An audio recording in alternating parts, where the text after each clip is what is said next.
a good one. Brock Purdy, being the guy for the 49ers, that's an attainable goal. He is their quarterback for the foreseeable future. Yeah, I think, again, I feel like, we already established that they did accomplish that there. So it does feel like for the Niners, again, I don't want to say that 2024 it's Super Bowl or bust because I really don't think it is. They got their quarterback, though, so this is the only thing, right? We've given Willard grief for that take, but I do believe it is right now. The Niners are in Super Bowl or try again mode right now, just the way things are going. And it feels like Niner fans just, I don't know, maybe I'm crazy here, but do Niner fans have this fear that if the Niners don't win at all this year, it's all going to come crashing down next year? It's not about this team. It's about everyone else, though. I don't expect the Kansas City Chiefs to be this ass next year. I don't expect the rest of the AFC to be total dog bleep and all their quarterbacks getting hurt. And I shouldn't say that because the AFC just came in, their best player and their best team, I should say, in the Ravens, and then kicked your ass. So maybe we should stop saying the AFC is garbage. But I'm looking at the rest of the NFC. The Niners are just so much a tier above everyone else right now, even after the loss, I believe, that it feels like this would be a squandered opportunity. The Eagles, they're going to revamp. They'll retool. Maybe they'll get new offensive or defensive coordinators. Something's going to happen there. I don't expect them to be as sluggish as they are this year. Maybe Jalen, I don't know what's going on with his knee. Maybe he has offseason surgery or something. So I just think you got to strike while the iron is hot, and a lot of fans are thinking like this, that it's so wide open in the NFC, you can't expect that year in and year out. That's why this. No, obviously I agree with that too. I'm gonna stick with the AFC first because right now, if you're the Niners, if you want to win a Super Bowl, you only have to be one AFC team, and that's in the Super Bowl. As for next year, the Niners got a tough break this year, drawing the AFC North in a year when that division is just absolutely stacked.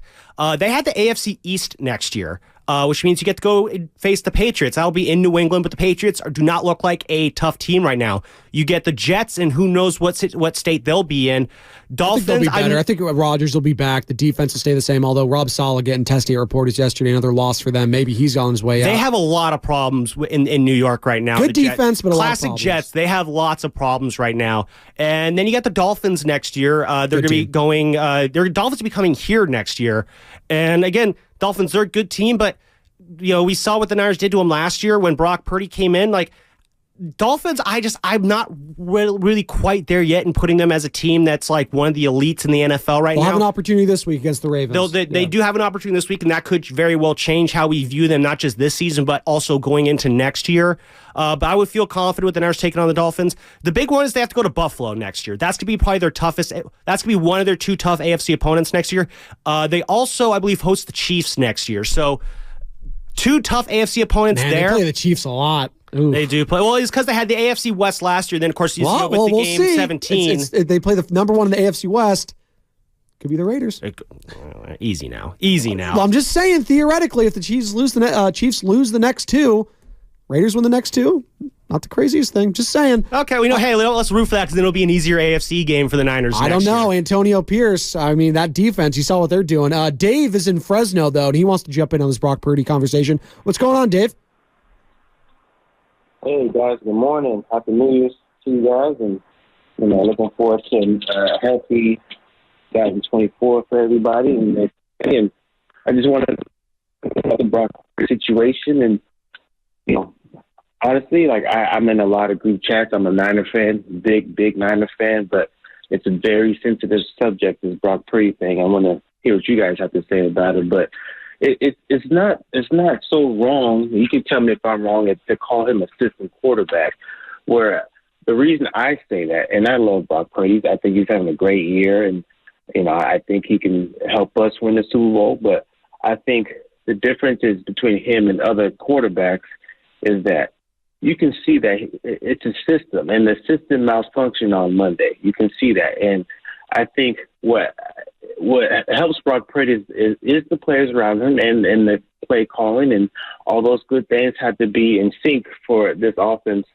to shine. And you've seen when everybody's on the field, and we can have great success when the system is working. And what drives me crazy is these comparisons to Joe Montana, Tom Brady. I just feel like as Niners fans, I think we get so caught up in we want our next quarterback, and I get that. We went through this with Jimmy G. He had, good numbers, quote unquote, good numbers, and there were comparisons then. So, I just feel like it's not so much that Brock Purdy is not a good quarterback. I just feel like give the other guys credit. which I think most people do. The McCaffreys, the Debo's, the Ayuks, it's a team effort. It's not just Brock Purdy. He's an important part. Don't get me wrong. He's not the Lamar. Lamar is a system. Brock Purdy is in a great system with great players, and that's fine. I don't care who gets the credit. I just want to win the Super Bowl. But as Niners fans, I feel we are very sensitive. You feel your quarterback isn't getting the credit he deserves. Like, just watch the game, and like I said, all I want is the Super Bowl, man. And I appreciate y'all. Happy New Year to everybody. Thank you for listening. I love 99 the game. I listen to that every morning, and I'm going to keep listening. So what do you guys think about that? Appreciate you, Dave. Yeah, I'm not a system player. I am a system. I just was looking for that drop. Yeah, there you go. It's a good point. Just to get back to that. I don't even know what the hell a system player is anymore. System quarterback. He makes a good point there where he says Lamar Jackson feels like more of the system when it comes to offense with the Ravens than Brock Purdy being part of a system with Kyle Shanahan the 49ers. But that's just what it is, though, because John Harbaugh is not the offensive guy. He's a special teams guy, obviously coming over from when he came over from the Philadelphia Eagles, special teams. He doesn't have an imprint on offense or defense. He's kind of like the Mike Tomlin, if you will, with the Pittsburgh Steelers. Kyle Shanahan is the offense. That is his baby. That is his. So if you wanted to say Matt Ryan was a system quarterback, Jimmy Garoppolo, system quarterback, that's fine. Matt Ryan won an MVP doing that. Brock Purdy is an MVP candidate doing that. So I just have a hard time when someone's, we have 1 week or 2 weeks to go here in the NFL season. He's an MVP candidate. You just usually don't say that about a system quote unquote quarterback. I think of a system quarterback like what I saw with Alex Smith in Kansas City, what he was doing with Andy Reid and co. Making things very simple, doing all this sort of stuff. Now it may come simple for Brock Purdy, but when I watch games, game in and game out with him, he's doing things that aren't. He's extending the plays. He's putting it only where his receivers, his tight ends can get it. Now, he had a stinker this past week. I understand that. And yes, although I'm skeptical of him having a 10-plus year stretch here because I need to see more of it, he's having a hell of a season. And I just think we get too bogged down in whether this guy's a system quarterback or not. And I understand where Dave's coming from because Cam Newton was going at Debo Samuel back and forth, this whole thing about being system quarterbacks. Dak Prescott, is he a system? I don't care.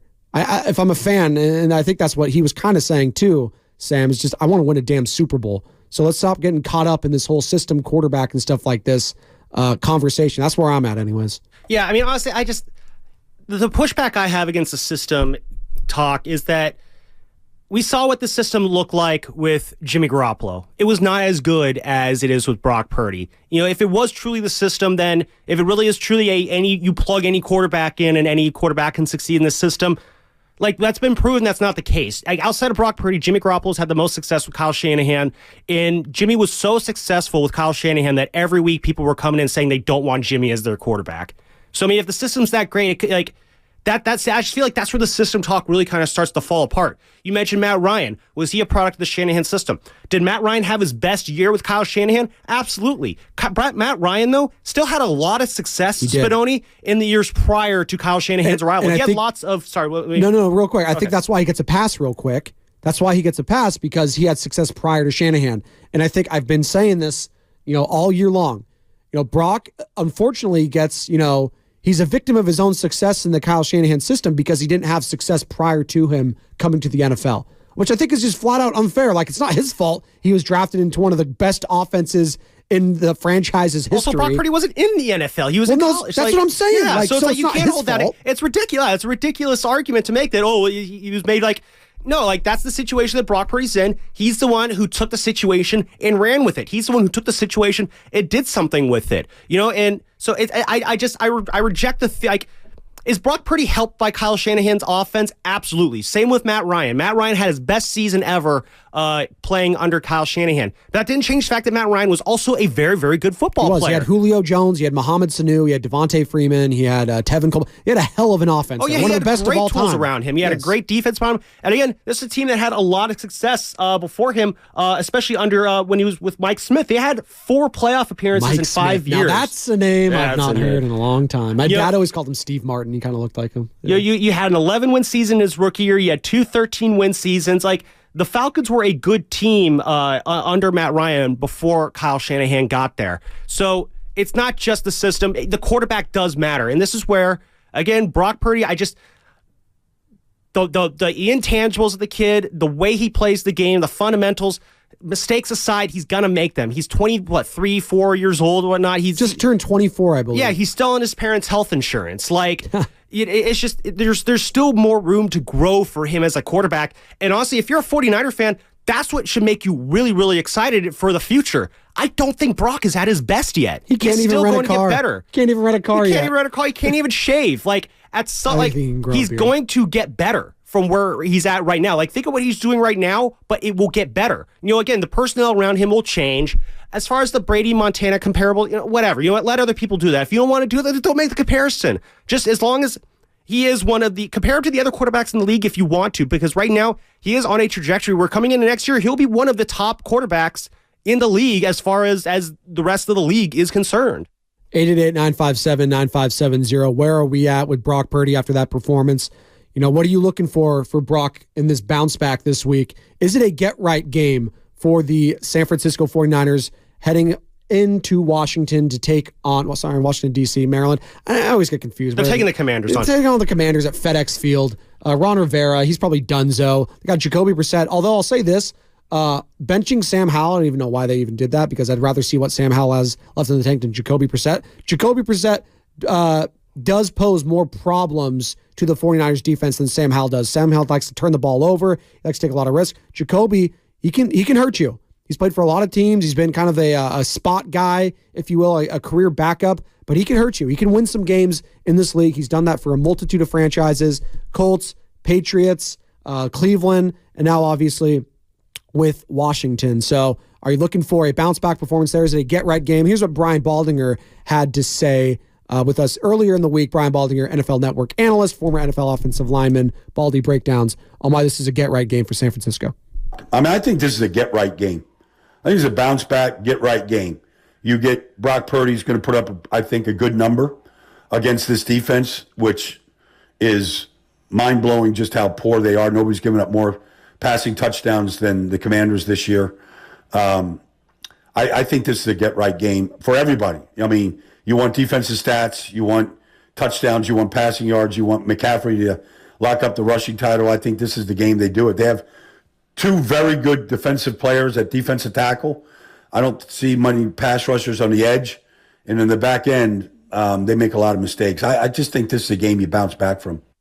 888-957-9570. 49ers trying to bounce back here. More from Baldy. By the way, we've got shameless shout-outs here in about 13 minutes. 888-957-9570 to call or text. Shout out anything and everyone you want. 745 shameless shout-outs right here on the Morning Roast. Spadoni in for Bonte Hill. Sam Lubman in for Joe Shasky. Baldy, what was the lesson that Brock needs to learn from Monday night's debacle? I would say that just be more aware. The first 2 interceptions are both 1st and 10 plays. You don't have to make that play. Even if Brandon Stevens is coming off the slot and coming right at you, you don't have to make that throw to Debo. You can throw that ball into the ground. You can take a sack. You can, on the first interception to Kyle Hamilton, I mean, you can check it down to McCaffrey for a yard. There's other places to go where you don't have to be. It's too early in the game. It's first down. There's too many other plays that can be made that maybe you don't have to just stay on script. I'm looking for a clean game from Brock Purdy. That's all I'm looking for. No turnovers. He can get some touchdowns. Hell, he doesn't even need to get touchdowns. You need to run the ball with Christian McCaffrey, try to bolster that guy's MVP case, who's now I want to see a big Brandon Ayuk game. Baldy said, these guys give up a lot of touchdowns through the air. That tells me he's like, let's get Brandon Ayuk, let's get George Kittle involved. Build off that George Kittle game, who was having a monster first half. He was great. So I want to see them open up the passing game. Let's get vertical with this attack here and just light it up over DC. This is a get-right game. I expect Brock Purdy to roll in this game. I can't name a single good defensive player on the Washington side either. Like Chase Young was there. Chase Young was it, yeah. And then who's my guy, Sweat, who's now in Chicago. Montez Sweat. Like that's about it. So 888-957-9570. Maybe Cameron Curl, who's leading them in tackles right now. Who? Cameron Curl. There you go. He's their safety. Kendall Fuller's been doing solid in the secondary Fuller's still around, huh? The former Bear. Outside of that, though, I mean, yeah, it's a very dismal showing on the defensive side of the ball for Washington. Offensively, I mean, Terry McLaurin can kind of be a bit of a deep threat, but it's interesting. He doesn't even have 1,000 yards, despite the fact that Sam Howell's been leading the league in passing. Curtis Samuel, Jahan Dotson, solid receivers. It'll be interesting to see that. Be a good test for the Niners secondary, trying to contain those guys. Brian Robinson Jr., I believe he's a rookie, been very solid for them this year when he's healthy. One of my better fantasy pickups this year, actually, was Brian Robinson Jr., so yeah, very proud of that. Oh, I mixed him up. Kendall Fuller is the younger brother of Kyle Fuller, former Bear. So look at that little Fuller family there. So I didn't know that. Fuller of it. I want to throw another goal out there for the 49ers this year in terms of, aside from a Super Bowl, and that is, can Kyle Shanahan lock in a defensive coordinator that will stay here for a while? Like, I don't know if Steve Wilks is truly going to be back next year. I feel like it's kind of 50-50 right now. Wilks' entire career, really, he's kind of been one and done everywhere he goes. And again, Kyle Shanahan, kind of the reason he keeps losing coordinators because they're really good, and so they get hired away. I don't know if he's going to get a head coaching job, Steve Wilks. Obviously, it all pertains how it ends, because if they go on a Super Bowl. Well, I don't think he's going to get a head coaching job. Well, we'll see, because if they win a Super Bowl, that's always what happens, right? We just saw that with the Philadelphia Eagles. They took their offensive and defensive coordinator. Now, Jonathan Gannon returning this weekend with the Arizona Cardinals to face Philadelphia Eagles. Massive implications there.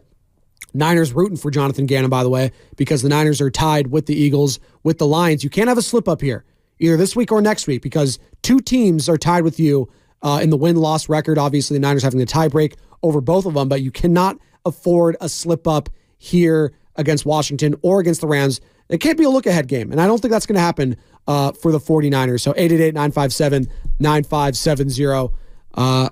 Are we looking for a bounce back for Brock Purdy in a big, big way? Who needs to have a bounce back? Is it Nick Bosa? Nick Bosa, what did he do on Christmas? I was looking at that game. I was like, Lamar, he had all the time in the world back there, and if he didn't, he was scrambling. I mean, the ref made the best play on defense the whole night. The ref, I didn't even know the guy's name, and he tripped him up for a safety. He had the intentional grounding, which is a safety in the end zone. But that was the best play of the defense all night. It wasn't even from your own player. It's from an official. So I'm looking at Chase Young to have a revenge game. Someone pull up a prop bet for me. I'm taking the over on the Chase Young sack. I'll probably take the over on the Nick Bosa sack there. Hargrave, what's going on? What's going on with Eric Armstead? Do we know what's going on with them, Sammy? Is he still out? Lance, I think he's still out. Nothing's been announced that he's playing yet. So that's concerning. Especially because the interior defensive line depth has been absolutely exposed. Outside of Javon Hargrave and Eric Armstead, there is no one up the middle that you're trusting right now if you're the 49ers. Well, in their secondary right now, I mean, God bless them. I mean, did I hear Jason Verrett's name in the broadcast? Jason Verrett? I mean, he's the one who got burned on the Nelson Aguilar touchdown. Guy's like 50 years old. How many torn ligaments in both knees? We got Jason Verrett out there playing. Now I'm starting to get a little bit concerned about the defense. I'm going to be honest. I'm starting to get a little bit concerned. That game against the Ravens opened up a lot of things for me, and most notably the physicality from the Ravens side and just physically beating the offensive line up, and then the defensive line just getting shoved around. Like, that was concerning for me. 888-957-9570. Let's go to Jeff, who's out in Montclair, wants to join in the conversation. Jeff, you're on with Spadoni and Lubman on the Morning Roast. What's going on, man?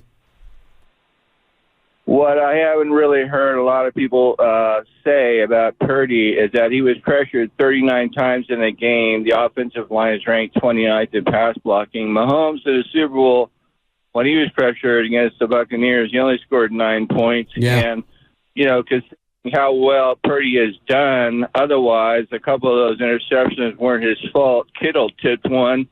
And I don't think he's getting the benefit of the doubt at all about the so-called 49ers faithful, and Ronnie Bell fumbled 3 of the last 6 touches he had, so I don't know why he's not getting any pressure at all. The coaches have to see that, right? You'd think, Jeff. You'd think. Appreciate the call. 888-957-9570. 7 minutes, shameless shout-out. Start lining them up. Start stacking these calls. 888-957-9570. I want to hear from the people. New Year's is coming up. who you want to shout out, the year that was, the year that's going to be, 888-957-9570. And to the offensive line, to Jeff's point, Sam, that's a concern. Feliciano, hurt. Aaron Banks, hurt. Trent Williams, the biggest guy, hurt.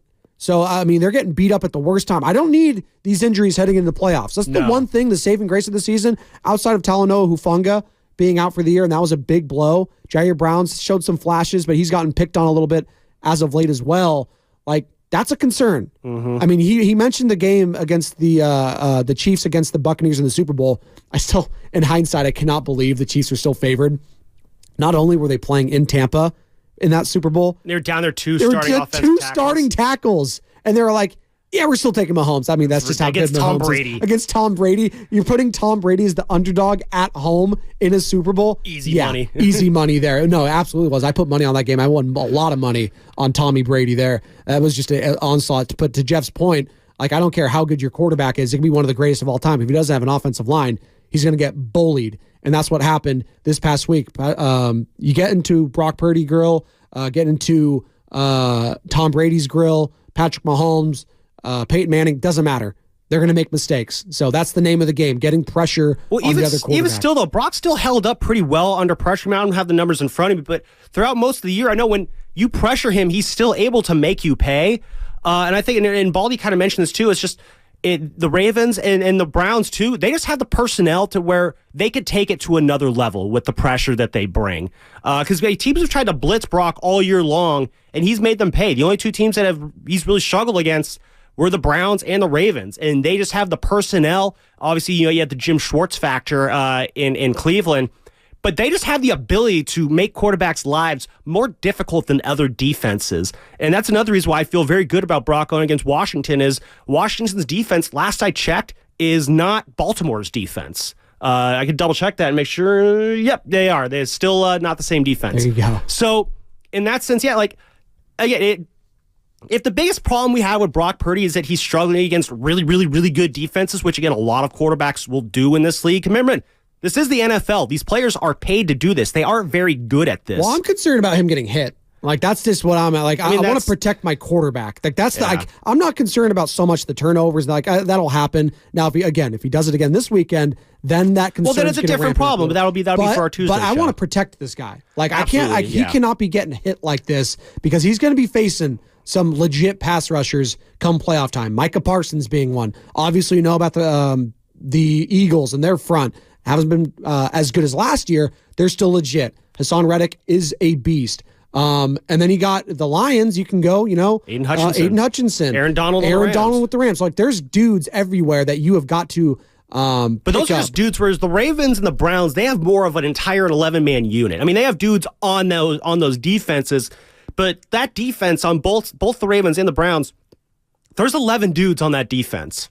You look at the Cowboys, yeah, they got Parsons, Diggs is a fine quarterback, but... Yeah, Diggs is out the year, but he's out for the year, that's correct. Gilmore and who's my guy, Bland. Yeah, so, you have good players on that Dallas defense, but it's not 11 guys deep like the Ravens and the Browns are. Same with the Eagles. The Eagles' defense is very, very beatable for the Niners. Lions, again, Aiden Hutchinson, great player, but the Lions are not known for they have a middling defense this year. They are getting someone back potentially right before the playoffs, which could be massive. We're not talking about him. Former Eagle, C.J. Gardner-Johnson is now his practice window, I should say, has been opened up for Detroit. He's not going to play this week, but that would be a massive boost for a secondary that desperately needs it. C.J. Gardner-Johnson, obviously, being a baller last year for the Philadelphia Eagles. So that could be a potentially huge boost for that team that desperately needs some help in the secondary. 888-957-9570. 2 more minutes. We got to shameless shout-outs. I want to start getting these calls. 888-957-9570. Shameless shout-out. Shout out anyone, anything that you want to shout out. Shout out Brian Baldinger, who, again, joined us this week. Love having Baldy in. Here's what he had to say in regards to the 49ers not running the ball and making Christian McCaffrey a focal point early on in the game last week. Look, they had 11 possessions. They threw interceptions on 5 of the 11. Now, you can say, since the first 2 interceptions that Brock threw were first and 10 plays, you could say at the 15-yard line, why not just give it to McCaffrey and just keep running? The quarterback had been the best quarterback in the league all year. And so, like, you're not going to just suddenly go, well, this is a McCaffrey game, even though Brock Purdy leads the league in every category. So, in hindsight, you could say, give it to him more. He had 14 carries, had his 100 yards, had, big runs. Obviously, that led to their first big score, back-to-back big runs. I just don't know in that spot if you're going to go, okay, let's just feed McCaffrey here when the quarterback has played as well as he has. In hindsight, yeah, you probably should have given it to him 20 or 25 times and not thrown it on first down like they did. But I don't think you can look back on that like that. If you're watching, I'm sorry, and it's not anything with Baldy. If you're watching me on Twitch and YouTube, you're seeing me laughing that whole thing. I just saw the Pop-Tart thing, Sam, that you were referring to. Oh, it's ridiculous, in right? The Pop-Tart Bowl in college football. They literally did put this guy that dressed up, or this mascot person who was dressed up as a Pop-Tart, put him in a big oven. They end up, and then they put this giant Pop-Tart out for the celebrating team to come eat, and they all devoured it, by the way. Might be one of the funniest sporting things I've ever seen in my life. Give me the Pop-Tart Bowl on New Year's Day. I need Nick Saban or Jim Harbaugh to be feasting on the Pop-Tarts. Nick Saban would hate it, so absolutely I want the Pop-Tart to be bugging him so badly. I want to see the vein in Nick Saban's forehead explode because that Pop-Tart gets too close with him. Jim Harbaugh would absolutely devour that thing. Of course. I love Pop-Tarts. That Pop-Tart looks so good. They're just ripping his face apart. It was the strawberry too, classic. Oh, that was absolutely college football at its finest. It was K-State right there. taking the dub and then taking the Pop-Tart. Yeah, home. No one even cares who won the game. Just give me more Pop-Tarts. I need that in my life. It was just so unapologetically ridiculous, and it's like, you know what, like that. Like I said last night, like there's too many bowl games. Pop-Tarts Bowl, you are not in that category. The Bad Boy Mowers Sad Bowl at Yankee Stadium, yeah, we don't need that one. Maybe that's what people's shout-outs are going to be, Sam. Pop-Tarts.